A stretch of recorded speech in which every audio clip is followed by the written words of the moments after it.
I am so excited to finally share this with you. I am going on tour. It is the best sex ever tour. And I hope you'll join me. And the show is all about you, the audience. Every night, I'm going to be answering your questions, win prizes, and leave with secrets to have the best sex ever. Every night is different because the show is all about you. So here's the dates: July 7th in Rosemont, Illinois at Zanies. Then heading to Philadelphia on August 5th, Nashville on September 29th, and Austin on October 7th. More cities to come. Come with your partner, your friends, fly solo. You'll leave with practical tools, plenty of laughs, maybe some surprises. Well, definitely some surprises. Visit sexwithemily.com/events for tickets and tour information. I will see you there. Can't wait to meet you. Pleasure doesn't require perfection. It requires our presence. We have a lot of shame about being sexual, being turned on and wanting certain desires, and then dropping that critic who says that we are too much or we're not enough. Your pleasure is not personal. Your pleasure is very personal. It's a personal thing to everybody. It is not performative. I shouldn't want this. I can't believe I want this to be spanked, or I want dirty talk. That judgment keeps us from accepting ourselves. Safety is a really important part of us really being able to let go in the bedroom. So if you felt safe and celebrated and revered, what do you need? Hey everyone, welcome to Sex with Emily. I'm Dr. Emily, and my mission is to help you prioritize your pleasure and liberate conversation around sex. This show is all about you. It's about you having better sex, expressing your desires, and knowing exactly what you want. Also, be sure to follow me on all social media. It's Sex with Emily everywhere. Subscribe to my YouTube channel for full episodes and my newsletter. You're going to love my newsletter. I've been told I give really good newsletter, if you know what I mean. It's sexwithemily.com/newsletter. Finally, I am going on tour, and I hope you join me. I'll be going all over the United States, and my first stop is in Chicago on July 7th, and the show is all about you. I'll be answering your questions live. We'll be playing games. There's giveaways. It's going to be such a good time. You can find that at sexwithemily.com/events. All right, everyone, enjoy this episode. Hi, everybody. How y'all doing? Welcome to our fifth pillar today. It's a very exciting day. This is our fifth pillar. We've done it. We've made it. The fifth pillar of sex IQ, or sexual intelligence, which is bringing together all of the pillars that is going to help us have more pleasure in our life, understand who we are as sexual beings, learn to ask for what I want, feel better in our bodies. And as a reminder, the first pillar is embodiment. The second one is health. The third one is collaboration. The fourth one is self-knowledge. And today we are on self-acceptance. And this is the pillar that is about us accepting ourselves as we are today. Releasing the judgment, stopping any of the performance, performative sex, worry, judgment about our bodies, judgment about our experience, and just learning to feel comfortable in our bodies, knowing that we are deserving of pleasure. So let's start with a little bit of a breath work, just for, we'll just repeat this about 3-4 times. A little bit of box breathing. You inhale through your nose for 4, hold for 4, exhale for 4, and then you hold again. So we're going to inhale, 2, 3, 4, hold, exhale, hold, inhale, hold, exhale. All right. Thank you for joining here. Let yourself soften to the moment. You took some time for yourself in the middle of the day. You don't have to be anyone anywhere else. You don't have to be anyone else. And you are enough in this moment. So what does self-acceptance really mean? So it's really about accepting ourselves as we are today. Like, we are worthy, we are enough, and learning to just reclaiming our worthiness. You know, there's so much self-improvement talk, and we're never enough, and we're not okay. And every time you turn on the TV or on TikTok or wherever you are, it's like, do this to be able to take this supplement, do this exercise, do this manifestation technique, do this thing, get this job. And it's really, really hard in today's culture to take a moment and be like, I'm enough. I've done enough. I am enough. I've learned enough.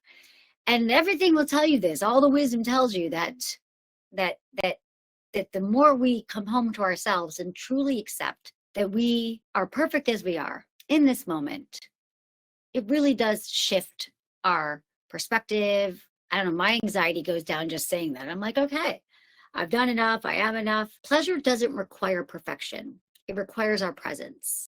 And just all of you being here today are very present with this too. You're present in this moment. And I think that we put so many conditions on sex and on pleasure, like we have to look a certain way and have this many orgasms and approach our partners in this way, of sex this many times a week, and our sex is never enough either, right?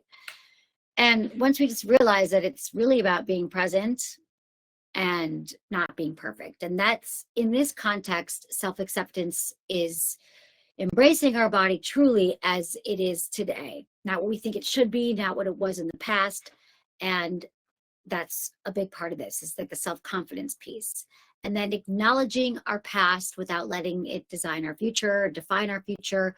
You know, there's so much thoughts about like, well, if I was a better lover, or I could learn all these skills, or blaming ourselves for our past sexual activities, or thinking our partners had more sex and knows more than we do. There's just all this like judgment about performance, which we want to let go, because it really can keep us from having more pleasure.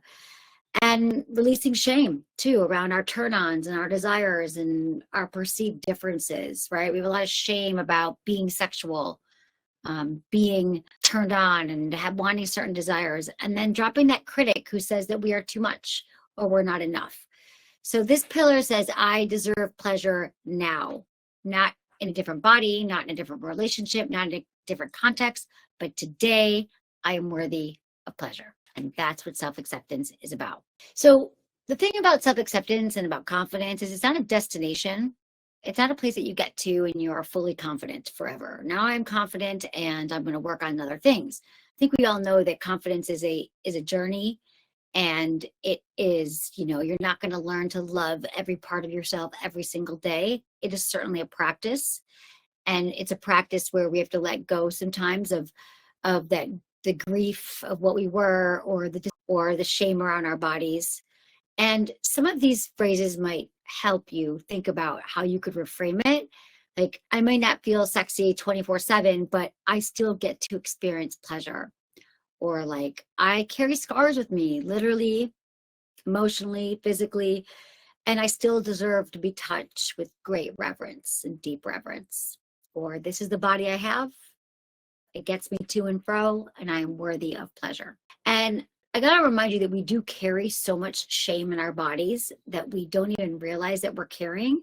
We've been taught that our bodies were shameful from a really young age, or that even having sexual desire is dangerous, or maybe it was dangerous for us. And some common shame narratives: I'm broken because I don't orgasm in a certain way. Like, that's the core belief, is there's a right way to do sex and there's a wrong way to do sex. But the truth is, there is no standard. Your pleasure is not personal. Your pleasure is very personal. It's a personal thing to everybody. It is not performative. I find this to be a really big one, that we just are constantly judging ourselves against the sex that we think we should be having. We assume other people are having different kinds of sex. So that's a really big one. Another big core belief is, my body isn't sexy enough to be desired. No one's going to want me. No one's going to like my body as it is.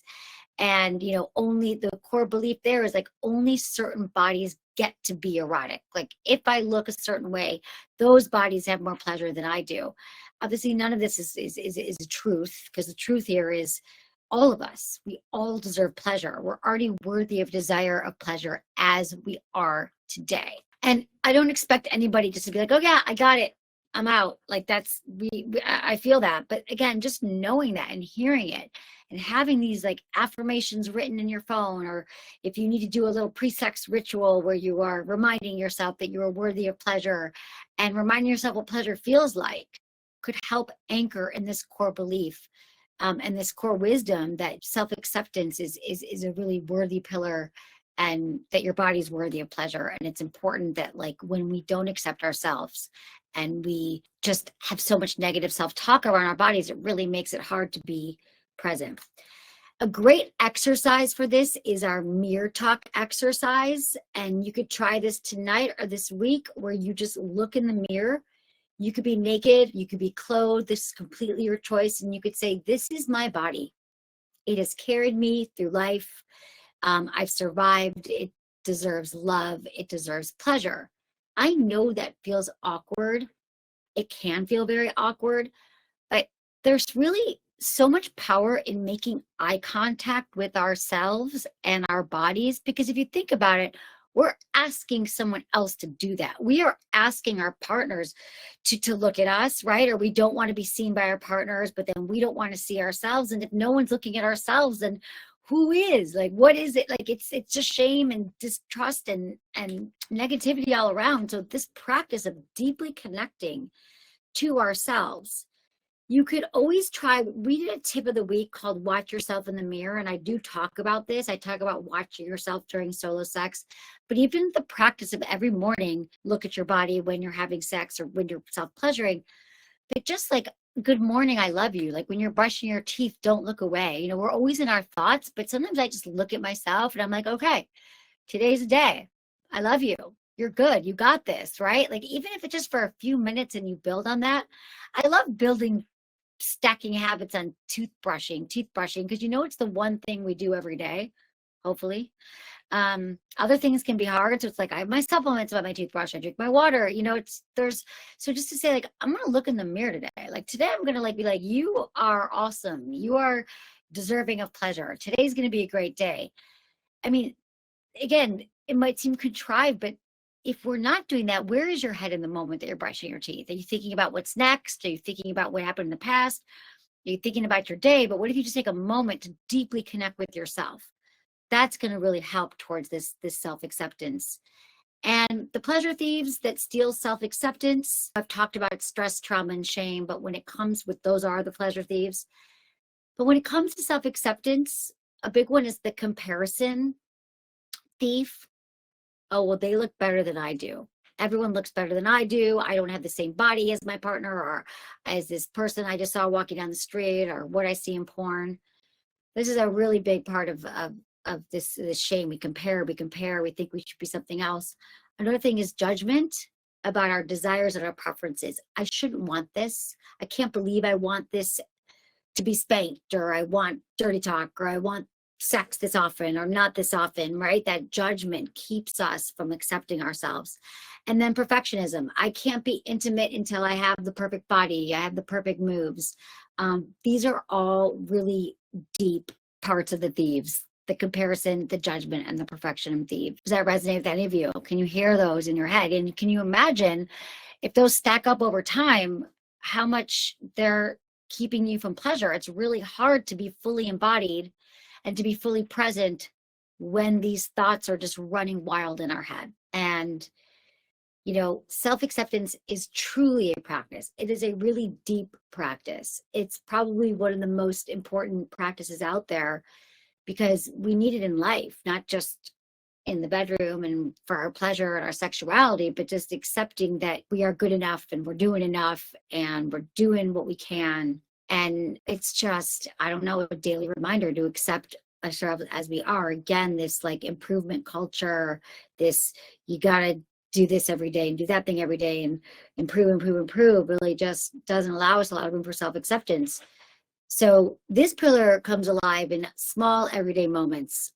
So maybe it's saying yes to sex, even if you didn't shave, or you don't feel great in your body today, but just saying, you know what, I'm going to say yes. And then I'm going to practice some embodiment, which we learned in the first pillar. Yeah, I don't feel great in my body, but I'm going to practice breathing with my partner.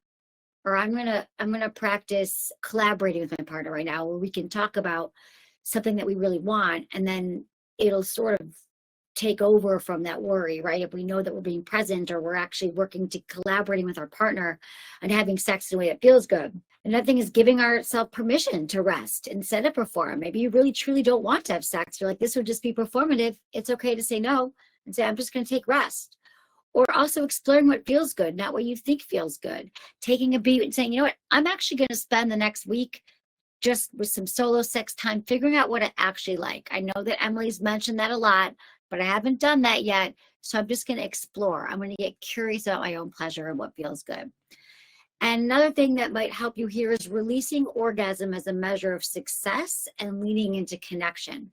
So much of wonderful sex, the memorable sex and the sex that we crave is really just about connection and feeling connected to our partner. So it might be resolving some things that have come up for us, or some fights or disconnects with our partner, and just saying, like, it's not just about orgasm, it's about knowing that it's not just about orgasm, although orgasm is important. But sometimes we just think that's the only measure, like orgasm is the measure. But I like to remind you that pleasure is the measure. Having more pleasure is the measure into the kind of sex that you will be craving, and that will be memorable, because people are like, what kind of sex do you remember? What kind of sex do you crave? And it's usually where we felt like connected to somebody. And you could try asking yourself here, what could change if I believed that I was already enough? So take a moment and think, if you truly believed that you were enough, your body was enough, you've done enough, what could my sex life be like? So maybe just a second and think about that. You felt really great in your body. Would you feel more free to move about in the bedroom and to really express yourself? What could change if I believed that I was enough? You also could ask yourself, what are the things I need to feel safe and celebrated? Safety is a really important part of us really being able to let go in the bedroom. So if you felt safe and celebrated and revered, what do you need? Are there words that you need to hear from your partner or from yourself? Are there certain protocols, certain repairs that you need in your relationship? Think about that.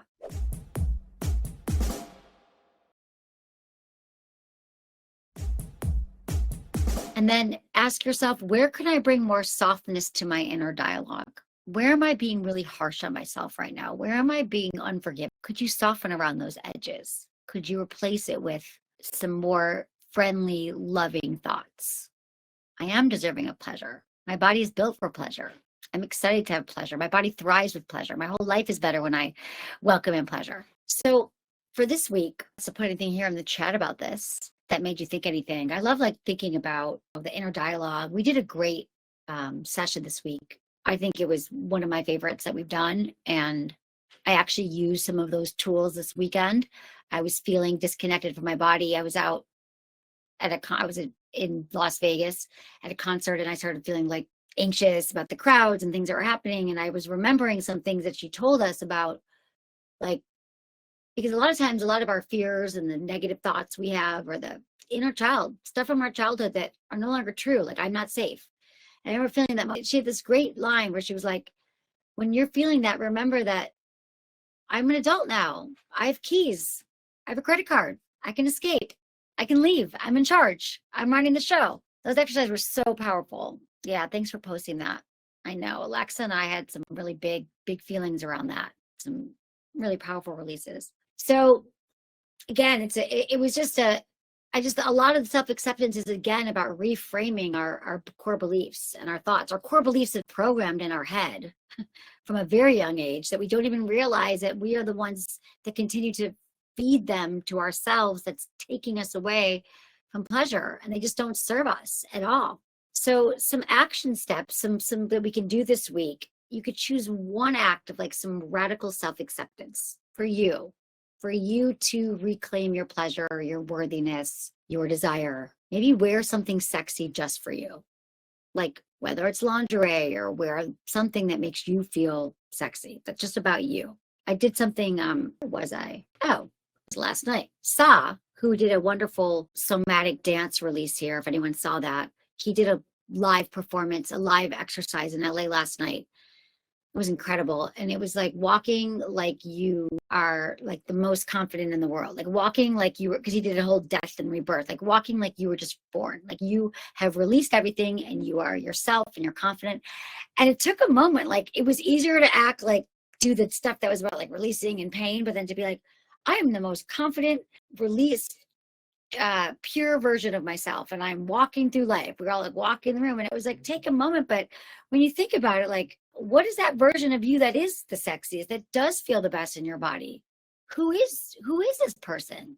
Have you ever seen them? Can you think of a time when you felt that way? And if not, it's interesting to think that it's just going to happen all of a sudden with a partner. That's why I love this stuff is practice. Like practice walking around feeling good, looking in the mirror, dancing for yourself. It's really freaking powerful. It's awkward. It's not easy. But if you think about it, how else is it going to happen? Like, has it happened yet? How is that going for you? Right? Like, if it hasn't happened yet, from all these other things we've tried, we have to give it to ourselves. Like, it's our own inner power, our inner strengths, our inner knowing that we are enough and that we are sexy. Another action you could try is compliment your body out loud. So when we're doing the mirror exercise, you'd be like, I look good. Like, I love the way my shoulders look in this top. My hands are really like sexy, or I love my thighs, or I love the nape of my neck, whatever it is. I love the color of my eyes. Like saying that to yourself, we so deeply crave that from other people. Affirmation. People think I'm hot enough. They love me enough. I get enough likes. I get enough affirmations. But we're not giving it to ourselves. Like, I think the reason why we crave so much of that by others is because we literally have negative limiting beliefs. Like, why would we need it if we were giving it to ourselves enough? So complimenting your body out loud. Maybe when you're brushing your teeth in the morning, you're already looking in the mirror. You get out of the shower, right? Try that one.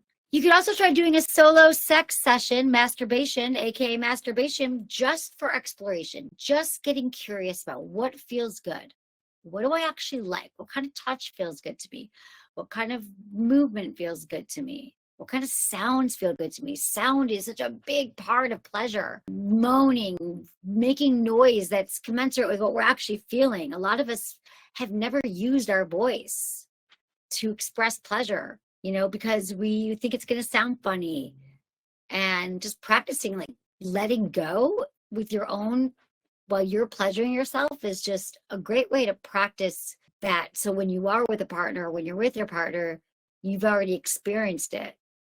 But sometimes we don't even realize that we've been so quiet during sex. So it also helps with blood flow. It helps us actually experience more pleasure the more we make noises and moans and sounds and screams and all those things. And then journal. Another prompt for this week, another action step would be journaling about what you do if shame wasn't calling the shots. We talked about some ways shame shows up, right? If shame wasn't telling you that you're not having sex enough or the right way, or your body wasn't looking the right way, like what would you do sexually in bedroom, but also in life, if your shame wasn't calling the shots? What would you ask for? Who would you be? What would you say? What would you be doing? How would you be living? How would it change your relationships? How would it change your connection to your body, to others, to your relationship? Shame is that, you're not enough. You're not good. You're doing it wrong. Flip that. That's not even possible. Just imagine how much freedom you have to really explore what you are worthy of, what you deserve, and like what it would look like. Like, well, what would it actually look like? Move to it. Visualization is great, but sometimes we got to move to it. We got to feel it, right? Like go on a walk, thinking about like, okay, I have no shame. What am I doing with my life? What feels good? What decisions am I making? Try it. See how that goes. Self-acceptance is a really big unlock. It really is, when you're like, oh, I'm the one who's not even letting myself. I'm cock blocking myself. And it can unlock so much more pleasure in our life. But with this moment, we stop trying to be better and we just honor where we are and who we are today. Sex can become more healing and expansive and pleasurable and real. It's just more real. Because I guarantee you, your partner's got these things going on in their head too, that they should do more, they should be more, that their body isn't shaped right. If this was different, it'd be better. And I mean, none of that is true. Like, sex is energy, right? So we all actually have enough right now today to have the most pleasure. It's like all available to us now. And now that we've worked through all of the pillars, so what if we stop trying to be better? Sure, we are trying to be better versions of ourselves, but also remembering that we also are enough in this moment. Like, I'm giving you just so many tools all the time, but also you get to take what you like and leave the rest. One thing. You could take one thing from each pillar, right? Like, there's just one. You don't have to do it all. No one does it all. I don't even like telling you to do something every day. That's why I give you so many options, because you never know what's going to connect with somebody. We're all so different. We're all so bio-individual, right? So any of these, just do one. It could work for you. So a challenge for you, do one thing that honors your wholeness as you are now, not who you're trying to be, who you already are today. So just remember, you're not too much. You are absolutely enough. You are worthy of pleasure, and there's nothing wrong with you. Now, that's our self-acceptance pillar, and that wraps up the pillars. And so when I talk about bringing it all together, I want to talk about bringing all of the sexual intelligence together for a moment. And you could go back if you've missed any of the pillars and watch those again. But even if anything, knowing like embodiment, like we've been breathing at the start of all of these, like breath work will help you be more embodied. Being present, help you be more present during sex. Even if you did some breathing, some looking at noticing the senses around you, what you're smelling, what you're hearing, what you're tasting, you could really practice that the next time you are seeking pleasure. And then for health, are you moving your body, eating foods that make you feel good? Are you checking out your medications and making sure that they're all working for you, not with you, looking against you, look at side effects. And then collaboration, having one conversation with your partner this week, this month, today, that is about connection, because sex really is a collaboration. Is there anything in there that you could do? And then, self-knowledge, like what do we know about ourselves today? What do we know that feels good? What have we really learned about our own pleasure and what we actually require? And since is really just accept that we are enough. So are there any questions about self-acceptance or any of these pillars so far? Anything come up for you? I love answering questions, but this one came in. My partner located my G-spot, which felt amazing. And once he started to apply some pressure, I didn't want him to stop. However, just when I thought I could possibly orgasm and have a release, my body started to tense up, just like it does when he does oral or direct stimulation. What's your take on it? I can't seem to figure it out, especially since I'm absorbing and taking it all in to this wonderful pleasure. So it sounds like this person is trying to have an orgasm, maybe have some squirting, female ejaculation, but it's just not happening. Just remember that it's a practice. It's not going to happen the first time. It's really helpful to have a G-spot orgasm like on your own first, like without your partner, because there's so much pressure in that. So I would actually definitely practice on your own, and your breath, focusing on your breath and not in your head. So you're able to explain this to me, like you tense up. I didn't want him to stop. You could have a release and your body tense up. When it's tensing up, I would breathe. I would breathe deep into your pelvic floor, feel the breath moving through your body, and then release it. Like consciously taking slow, deep breaths, relaxing your pelvic floor area, and just, being present with the moment, going back to your breath. When you go back to your breath, you can't really be in your head as much. And then give feedback to your partner. Maybe they need to slow down a bit or a lighter touch to help you stay in that spot without tipping over into the tension. Like there is a moment of too much, not enough. Like I think we feel like sex has to keep escalating and escalating, and we can't slow it down and go back up again. But that's also what we call edging. So there just might be a learned pattern in your body that you should keep going, or that you tense up. And so slowing it down, breathing, stopping and starting again, maybe taking the pressure off your G-spot and going back to oral sex for a minute, and then going back to the G-spot, or going back to kissing and switching it up, breathing into it. And you can also tense and relax your pelvic floor too. Like do a Kegel while you're experiencing that. That could also help. Tensing and relaxing, pumping those pelvic floor muscles, those PC muscles could also really help. But this is a common question for many, common scenario that many people get themselves into. So happens a lot. And slowing down and breathing is going to help us a lot during sex. So thank you for that question. Please let me know if you guys have questions that you want answered. Just put them in. I got you. Thank you everybody for joining. I so appreciate you all. And I hope you enjoyed the pillars. I can't wait to hear. So Cynthia, I just got a question. Your biggest roadblock is self-acceptance. You've asked your partner if you could have the lights off when you're together, take the pressure off and get out of my head, but my partner requires visual stimulation. You've come to a fork in the road. Any suggestions? That is a great question there. So the lights off, that is a really big part of the self-acceptance. A lot of people who have trouble with it, they want the lights off because we're not feeling great in our own bodies. And so Cynthia, I'm hoping that maybe some of these exercises we talked about today might help you take some baby steps toward your own acceptance. How do you well, here's a few suggestions. How do you feel about a candle instead of the overhead lights? I don't even turn overhead lights on in my house ever. But also, what about wearing something that makes you feel sexy? You don't have to be totally naked. Do you have a little lounging, like a gown or something, like a lingerie gown or a nightie that makes you feel good? Or like a little teddy, knee socks, or, is there any kind of things that you wear that make you feel good? Off the shoulder top. Like, you don't have to be totally naked during sex either. So that might be a nice way to compromise, because you might find that once you're feeling that the lights aren't on you or it's the right kind of light, dimming the lights, I'm wondering if that makes a difference at all. And yeah, a little bit of candlelight flickering in the back, putting a shirt, like a blanket over the lamp, dim light. Because I understand that also we talk about connection during sex, and it can be hard just to be in our heads. So Cynthia, for you, I would say that doing any one of these exercises might help you start to feel more comfortable, since this is your biggest challenge. I'm so glad you came today, and I hope that some of these action steps might help you. I think they will. It's a process. I've seen many people have very similar lights out requests, and once they start to look in the mirror, have more positive affirmations, it flips. It takes patience and presence, but you're going to get there. Thank you, everybody, for joining. I so appreciate you all. We got this. We got the 5 pillars. We got sex IQ. We're going to have some variety next week, and I just appreciate you all so much. Let us know what you need. We got you.